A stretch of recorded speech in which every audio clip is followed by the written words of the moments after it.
Hello and welcome to Matt's Automotive Channel. Today we're going to be installing this front mount car camera onto the GT500.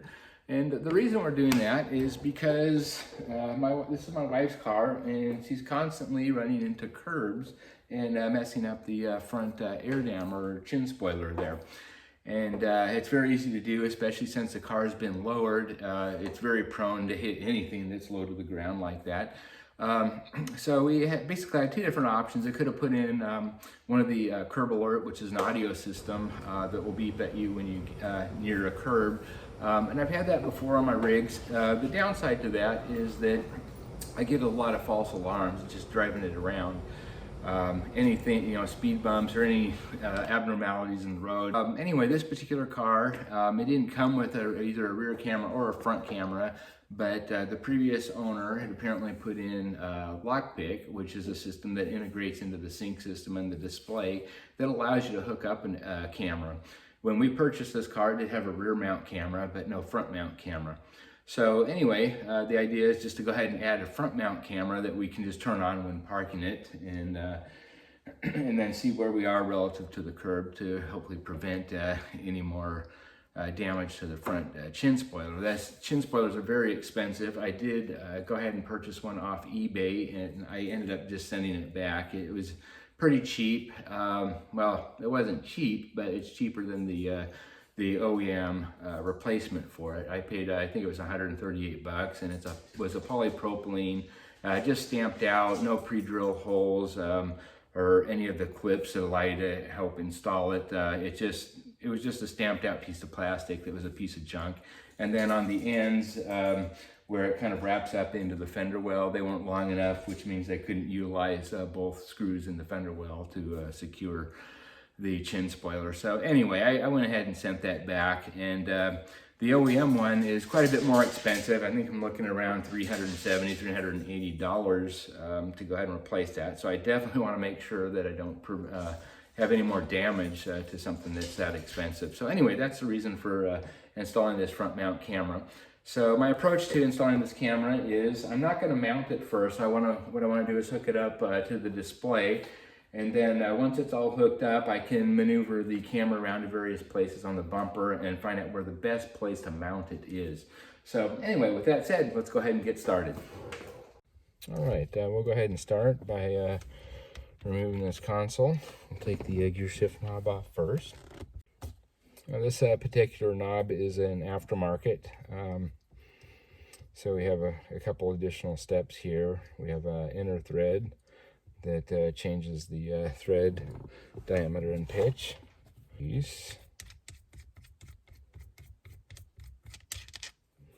All right, now this should just be able to lift up.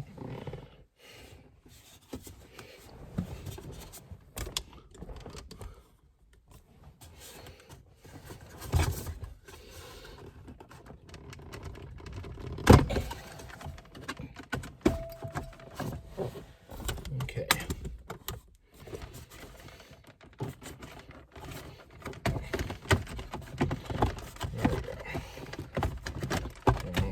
Up so high.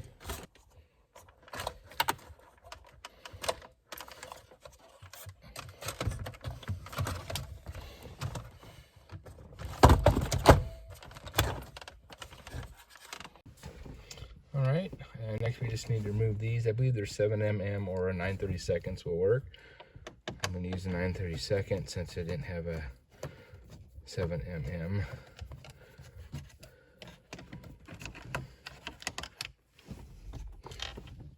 Right now we should just be able to use these pry tools and pull this thing out. However, we don't want to damage the screen or any of the surfaces here, so I'm going to put a towel over the shifter here and move it back as far as possible. And hopefully we can just pry this out now. There we go.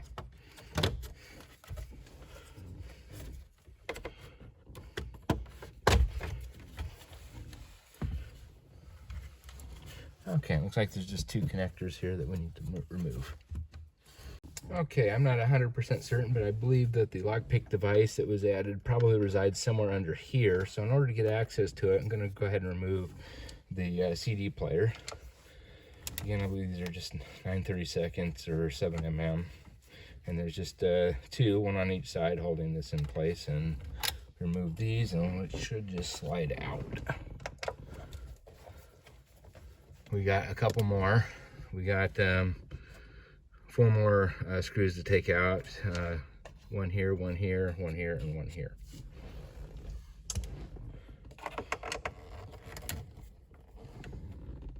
All right, with these additional 4 screws out, looks like we can go ahead and remove the display at this point. And just a couple connectors.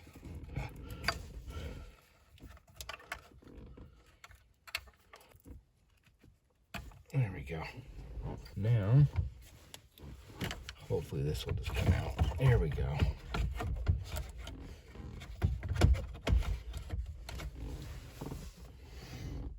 Okay, actually upon closer inspection, it looks like that the lockpick device that was added is up here. So yeah, there's our cameras.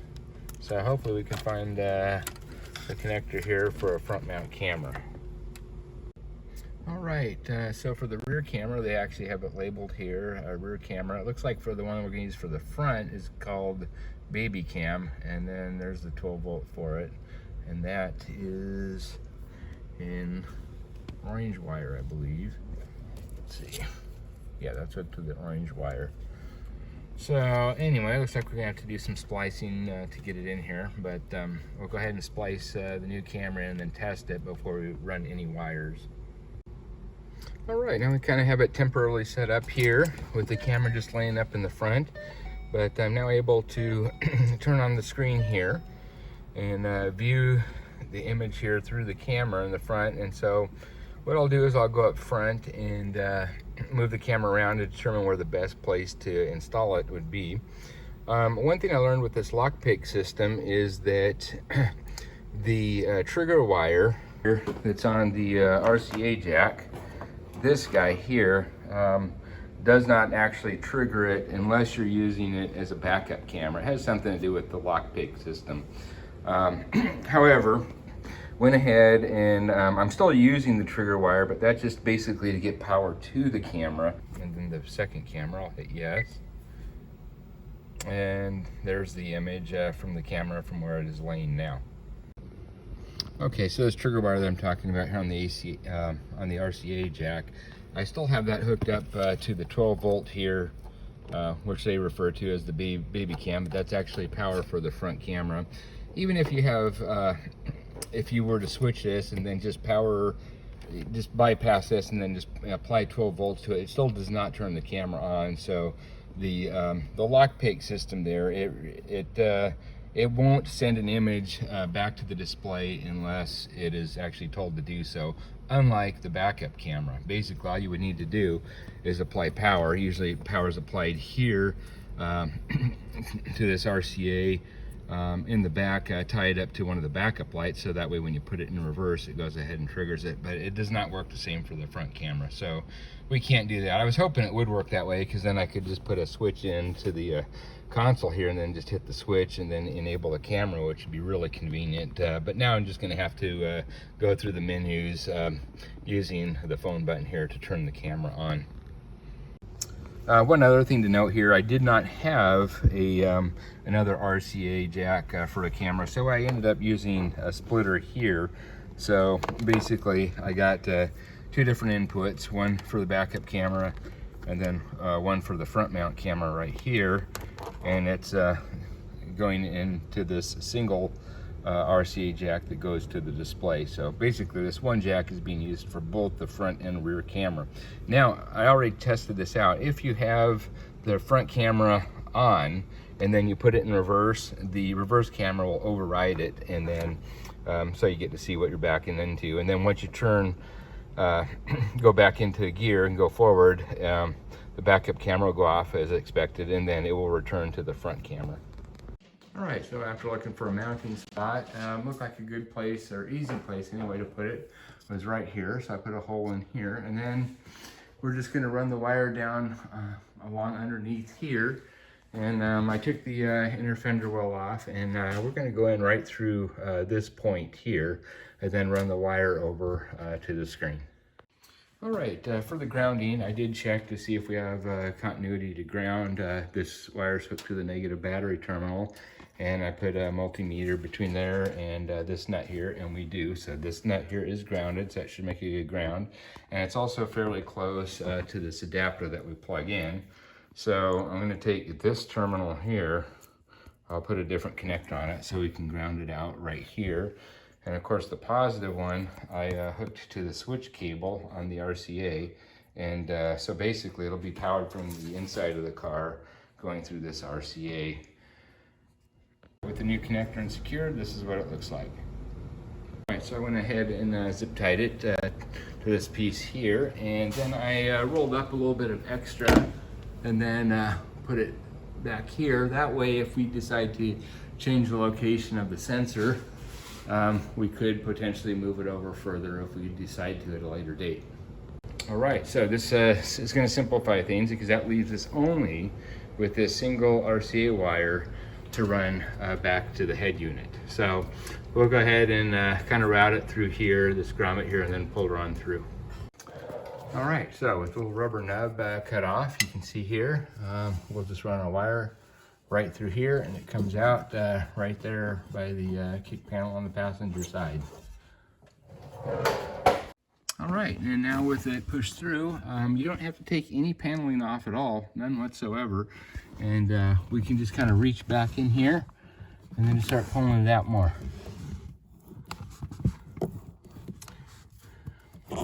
And then we'll end up just tucking it up underneath here and then up in behind where the radio is. And the reason that we're going to power it from here is because it's this orange cable here for the camera is not energized all the time. It's only energized when we're using the camera. Whereas if we hook this directly up to a battery source, it would drain the battery quicker when the car is not running because it would always be powered. Or I guess you could find a switch power source, but it just makes sense here because this orange wire here for the camera is only on when you're using the camera. All right, just to kind of reemphasize and show the path that we took, we mounted the camera right here into that slot. And then on the underside, came through right here, and then tied up some additional wire in case we want to relocate it. We'll have some slack that we can move it over if we need to. And then went over and zip tied to the brake line. And then we just kind of followed the brake line into this wiring harness here for the wheel speed sensor, and zip tied to that. And then I went over to this main harness and then in right here.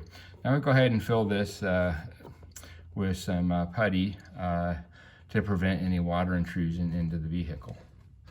And then we'll go ahead and move to the inside of the car and finish up the wiring. All right, what I'm going to use to fill in this little hole here is this 3M strip caulk. It works really well. It's an adhesive that's used for inside the door panels and that sort of thing, that plastic sheeting. So it works really well for this sort of thing.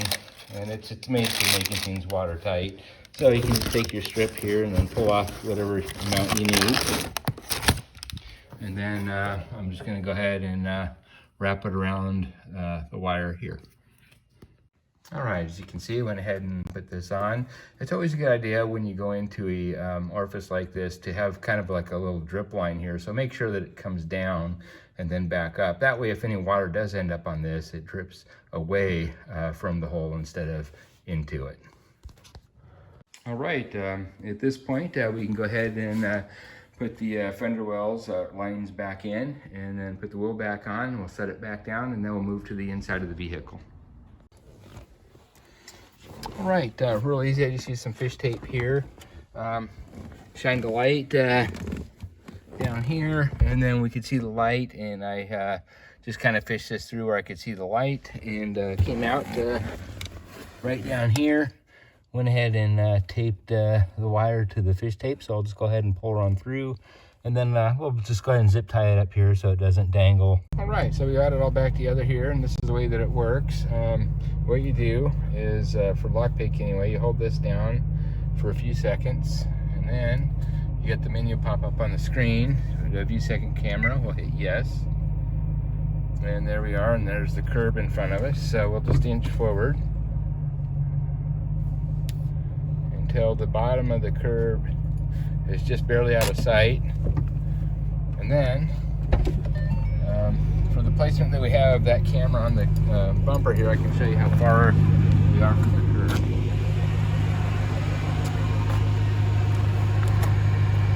And right there, maybe about 10 inches or so. And then if you're parking, normally you just shut the motor off and then this would go off. The other way to cancel it is to hold down the phone button for a few seconds, and then it'll just go back to the regular screen. Right, and then the other thing to show you is we got the front camera enabled, but if you put it in reverse, then it goes directly to the reverse camera, and then as soon as you pull it out of reverse, it goes back to the front camera.